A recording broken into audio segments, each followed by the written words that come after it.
Magandang hapon po mga kababayan. Nandito tayo muli sa bayan ng Urdaneta. So habang naglalakbay tayo mga kababayan, gaya ng ating kagawian araw-araw sa pag-iikot natin at pag-aatid saya sa mga kababayan natin.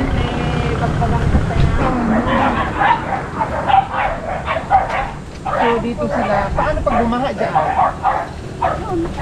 Dito rin tayo. Hindi kayang abutin ng tubig dyan? Kaya. Ay kaya? Pagpon, dito kami. Hanggang saan yung tubig?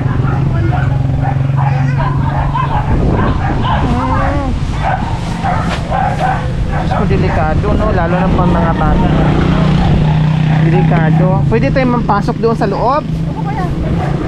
Sige, mauna po kayo. So mga kababayan, nandito tayo ngayon sa isang pamilya na bumabaha daw, inaabot, no, hanggang dito at lumilikas sila. Teka, ano? Taas ang sapa.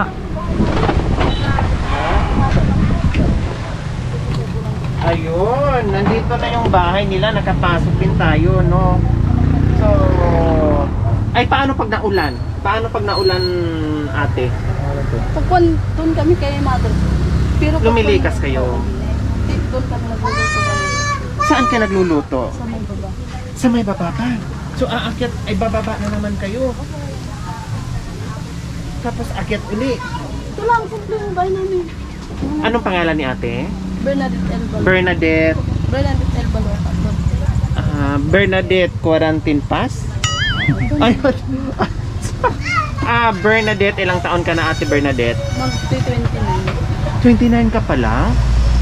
Ilan ang anak niyo po? Tatlo. 3. Nasaan sila kaya? Anong trabaho? Ano na siya? Patay na siya? 3 years. Bakit anong ikinamatay? Nung kwan po na heat stroke. Yung Na stroke, heat stroke. diretsong patay na siya. Tapos diretso na. Pinunta namin sa Dagupan. Oh, sinugod niya sa Dagupan, anong nangyari? Isang buwan lang yun, nabuhay. Tapos, wala na. Na-confine pa siya Hindi doon. kasi uminom siya ng gamot. Yung Nagtagal pa siya doon sa hospital, inabot ng 1 buwan bago bumigay. Naiuwi pa namin doon, isang buwan. Pero talaga, napata. Anong taon yun? Magtatatlong taon na ngayon. 3 taon na nabuhat nung nawala siya. So ano ang hanap buhay mo ngayon bilang isang single parent? Paano mo itinaguyod yung mga bata? Paminsan nag-extra lang. Anong klaseng extra? Pagpa naglalaba mo yun. Naglalaba. Magkano kinkita mo sa paglalaba? 200. Ganun. 200. Siyempre hindi naman araw-araw yon, di ba? Once Minsan lang, once a week. Minsan wala. Minsan wala talaga. May pagkakataon na meron 1 beses isang linggo at may pagkakataon na wala talaga. So paano pagkakasyahin yung 200 sa 4 kayong kumakain araw-araw? Nagkilo-kilo lang kami.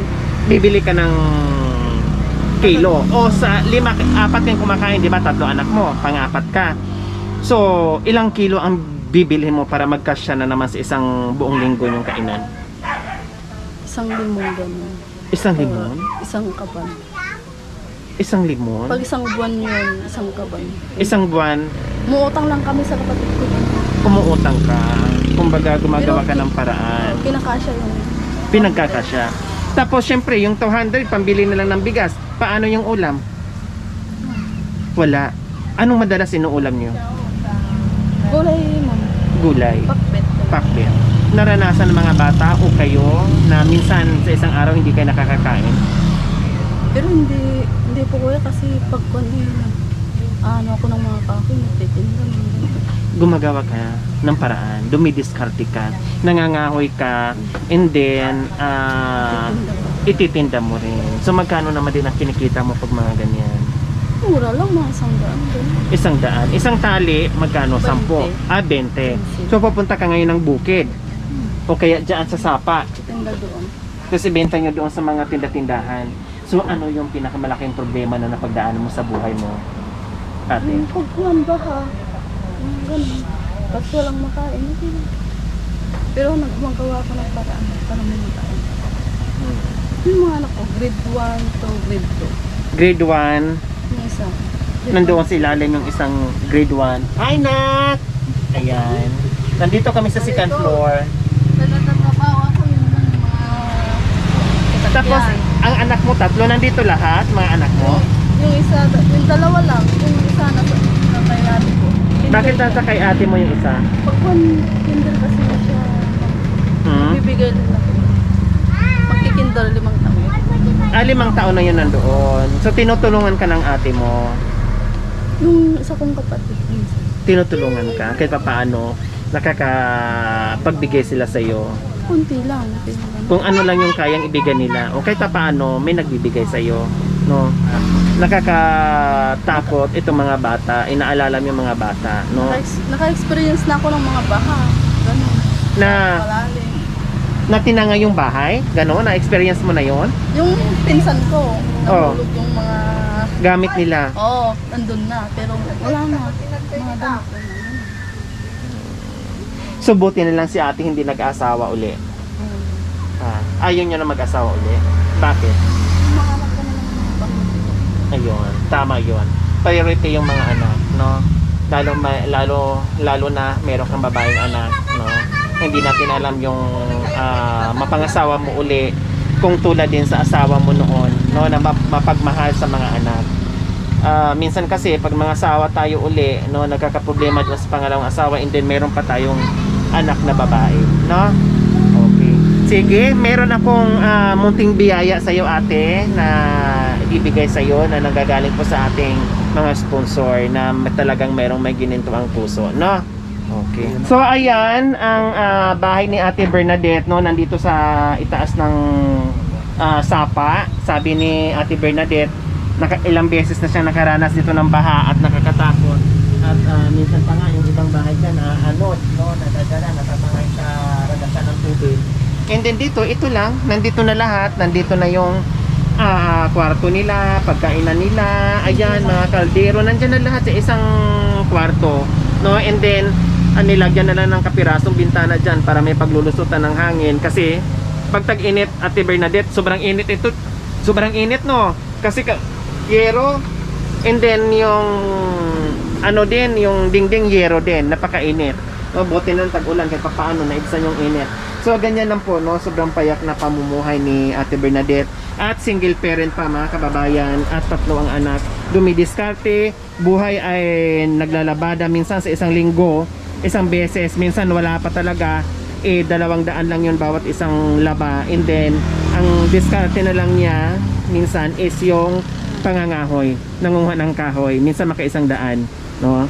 So ayan, talagang ganun ang buhay Ate Bernadette, no?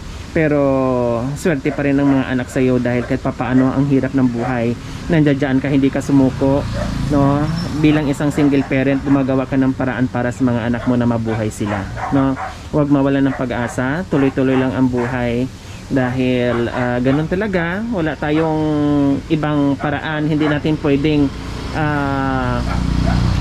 iwasan yung problema na ibinigay sa atin. Minsan yung mga problema na binigay sa atin, may mga rason yan kung bakit binigay sa atin dahil alam ni God, minsan tayo ay binibigay sa atin yan dahil alam ni God na kaya natin, no? Basta laban lang sa buhay at gumawa ng diskarte para mabuhay, no? Ate Bernadette. Pasok, Jacoy, dandan ha, kasi baka bibigay. Si Ate Mabigat ka, Rosel, Jacoy. ate ko, Ay, hello, ate. nung mag-start pa siyang magpapabahay kay tubo lang. Oh, dandahan, Jacoy. Kasi lulusot ka, naku, pulutin ka talaga sa ilog. Kahit dito na lang kayo Ay! May 1 buwan na kami pagkain. Ano po? May 1 buwan. May 1 buwan na kayong pagkain. Ayan, napangiti si ate. Sabi niya may 1 buwan na daw siyang pagkain. Yan, meron na tayong grocery. Ano yan, meron tayong dala-dala dyan, Jacoy. Yan. Tapos, ano pang meron dyan? Isang train Itlog. itlog. Madam. Oh. So, ayan. And then, bukod sa lahat, napaka-importante ay yung isang sakong bigas. So, ayan. Sabi mo, ate kanina is umuutang ka pa ng bigas para may budget kayo sa pang-araw-araw nyo kasi importante yon. Pero bibihira lang yon, no? Laging mo nabibili is isang limon doon sa kita mo doon sa paglalabada. Ngayon, sabi mo kanina, nakita mo na may bitbit kami, ang una mong sinabi, sabi mo, ay, meron ka ng budget pang isang buwan. Diba? So, hindi mo akalain ngayon, Ate Bernadette, na may darating na biyaya sa'yo. Diba? Hindi ko mo. Hindi nyo akalain, no? Oh. So, ayan, Di ba maraming salamat sa mga blessing ngayon. yeah. Maraming salamat sa mga nagbigay ng tulong dito kasi may makain na. Maraming salamat. Pang isang buwan. Pang isang buwan yun na. So, ayan. Na-shock pa rin si ate, no? Na-shock siya sa nakita niya. Siyempre, magpapasalamat tayo sa ating sponsor. Maraming salamat po sa ating sponsor, Sir Nestor and Ma'am Tess from Vallejo, California. Sir Binjo from Artesia, LA. Ma'am Sally Kabida Lagmay from Delano, California, USA. Maraming salamat po sa inyong ginito ang puso na talagang walang sawang tumulong sa mga kababayan natin na lubos na nangangailangan, na handa kayong tumulong sa mga kababayan natin. Maraming salamat po. Mensahe niyo po ate sa mga nagbigay natin ito. At siyempre bukod pa dyan, ang una niyo kanina is anong klaseng gulay? Wait, Oh, titingin ako ha. Ay, wala na. Ubos na. Ay, ubos na. Ubos na ang ulam. Makikikain sana ako. O sige, mamaya bumili ka ng ulam at pagsalo-saluhan nyo. Ha? Thank you po sa pera. Tapos salamat sa mga tumulong sa aming mga anak ko. Maraming salamat sa nagbigay ng mga pera at mga pagkain. Salamat. Walang anuman.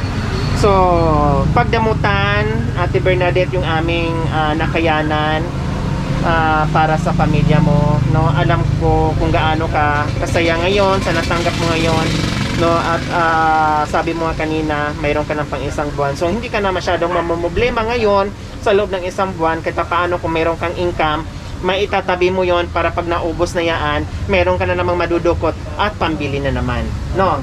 Kumbaga yung kita mo sa araw-araw o yung extra mo doon sa kahoy na nagbibenta ka ng bawat isang tali 20, maitatabi mo yon, hindi masasagad yung income mo dahil meron ka pang gagamitin. Itatabi mo lahat ng kita mo muna, no?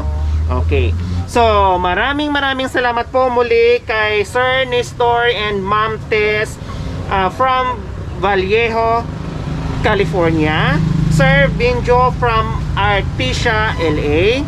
At kay Ma'am Sally Kabida Lagmay from Delano, California, USA. Maraming salamat po. Nawa ipagpalain ko ng Panginoong Diyos sa araw-araw pag sa ganon, marami pa tayong biyaya na maitulong natin sa mga kababayan natin. At syempre, bigyan pa tayo ng kalakasan ng katawan sa araw-araw, mahabang buhay, no? At ilayo ito sa mga kapamakan na ginagawa natin sa araw-araw. Maraming salamat po sa walang sawang pagmamahal sa mga kababayan natin. Thank you so much. So mga kababayan, huwag niyo pong kalimutan paki-share at subscribe sa aking YouTube channel, Lori Aquino Talita. Maraming salamat po. God bless us all.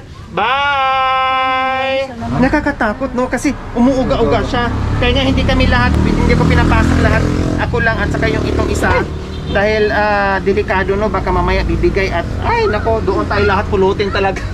Kasama itong bahay. Papunta tayo doon sa tubig. Ay Diyos ko. At basta go lang ang buhay.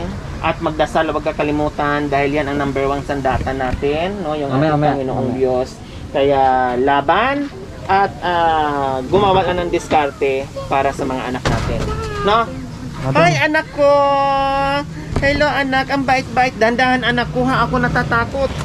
Ay, hawak ka! Ha? Kaya nga, natatakot ako. May mga bata, baka mamaya didiretso. Tapos hindi pa nakapako to ate, oh. Nilagyan mo lang dyan, baka pag-apak ng ganyan, dumiretsong ganun, dumadaw.